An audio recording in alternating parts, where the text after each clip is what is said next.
চোট থেকে ফিরে বিপিএলটা ভালো করতে পারেননি নাসির।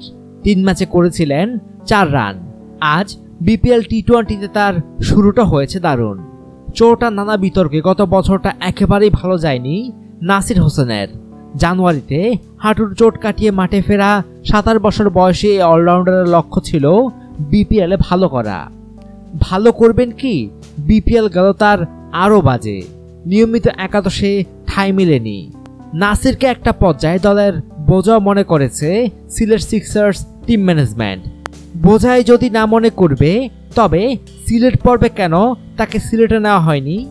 কদিন আগে সাব্বির রহমান যেমন সব প্রশ্নের উত্তর দিয়েছেন ব্যাট দিয়ে, নাসিরও নিশ্চয়ই সেটি চাইছেন। পারবেন কিনা একটু অপেক্ষা করতে হবে। তবে নতুন শুরু তার মন্দ হয়নি।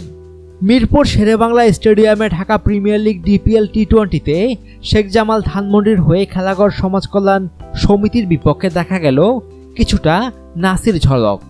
27 বলে 34 রান, আহামরি কিছু নয়। তবে নাসির উইকেটে স্বাচ্ছন্দ্য সময় কাটিয়েছেন। তার ব্যাটিংয়ে ছিল নিজেকে ফিরে পাওয়ার আভাস। 14 ওভারে মঈনুল ইসলাম টানা 2টি ছক্কা মারলেন, একটা লং অনে আর একটা কভারের উপর দিয়ে। 2টি ছক্কাই বলে দিচ্ছিল চোট, ফর্ম, বিতর্ক সব পিছনে ফেলে নতুন করে শুরু করতে চান তিনি। নুরুল হাসানের সঙ্গে নাসিরের 65 রানের জুটি শেখ জামালকে এনে দিয়েছে 5 উইকেটে 169 রানের স্কোর। নাসিরের চেয়ে বেশি উজ্জ্বল ছিলেন নুরুল। রবিউল হককে স্কুপ করতে গিয়ে থার্ড ম্যানে তানভীরের ক্যাচ হওয়ার আগে শেখ জামালের অধিনায়ক করে যান 28 বলে 43 রান। শেখ জামালের 170 রানের লক্ষ্য তাড়া করতে নেমে খেলাঘর শুরুটা করেছে ভালো। শেষ খবর পাওয়া পর্যন্ত 12 ওভারে তাদের সংগ্রহ 1 উইকেটে 90। খেলার ফল যাই হোক, এই ম্যাচের অন্যতম গুরুত্বপূর্ণ দিক নাসিরের ছন্দে ফেরার ইঙ্গিত।